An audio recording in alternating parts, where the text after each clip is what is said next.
Welcome back to Tales of the Tavern. My name is Beck, and I am your host.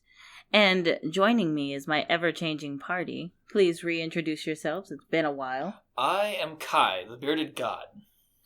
Grim, not the Reaper. Currently looking for any position, even the Reaper position. I'll take it. And I am Rose, the moderately attractive. Do you know where you are now? Yes, I do know where I am now. Oh, good. Progress.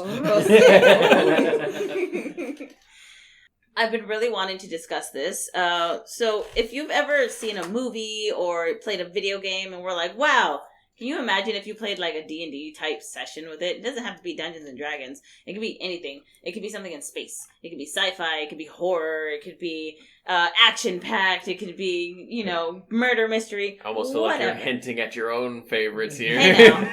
I have a type of movies and games. So you're basically saying role-playing settings. Yes. Like tabletop role-play settings. Personally, for me, Dead Space is a big, top-notch one. You just like the blood, guts, and gore. I absolutely love the blood, guts, and gore. Dead Space would be a really fun setting because it'd be a sci-fi setting. You can toss your players in. You can have like a group of 4, maybe 5 people.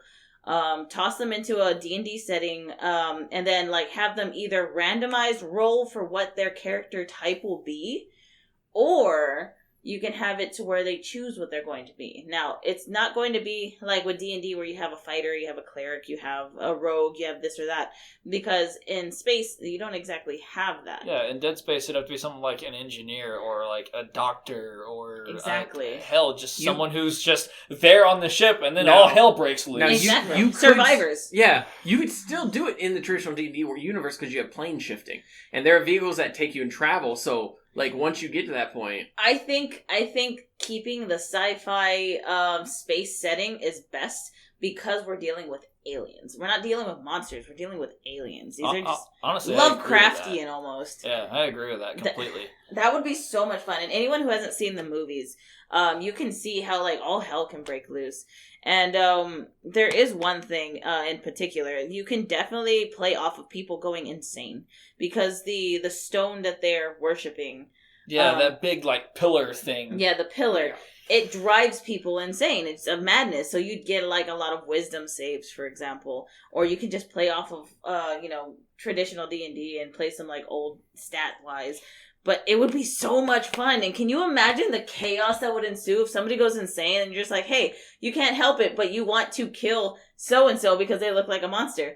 Yeah. Or you don't even have to tell them. You could just look at the player and be like, hey, a monster is running right at you. What are you going to do? And their instinct is going to attack something or attack the monster or the necromorph in this case. Yes. But it could be another player who's just walking towards them and they wouldn't even realize or even if you want to be super sneaky about NPCs. Yeah, NPCs too. Have an NPC leave in order to like get a resource or something like that. There's someone who's capable. And when they come back, your character cannot tell the difference. Your character does not know. Therefore, the party doesn't know. Yeah. And all you hear is that other player screaming because they're down the hall by themselves. So your party runs out there and you see so-and-so attacking this NPC. And the NPC is screaming bloody murder. Like, please, God, don't kill me, please. I'm just here. I came back. And it's the player character that needs to be restrained. Yep. Yeah, and see, and that's such a thing to play off of. And the human mind is a very powerful thing. And complex. Yeah, and very complex.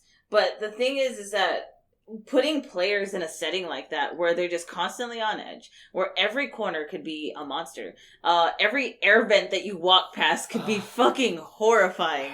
It's like that would be fucking terrifying. Yeah. Actually, when it comes to mine, I have a tangent to spin off on yours when the time comes. Oh yes, absolutely. I'm so prepared. I want to hear it. Yes. But definitely, like, and the thing is that the DM can have a lot of fun with this. Now, granted, the characters will be fucking horrified. Oh, yeah. But the DM could be like, I'm ruling this is a campaign that you have to let people know it's going to be stressful from beginning to end. Oh, absolutely. Yeah, this is a high octane. There's no such thing as fair. You can die. Yeah. Absolutely. Well, no. It's all fair. What? It's all fair, but it's fair in the aspect of everyone can die. I don't know if I can consider anything in Dead Space fair.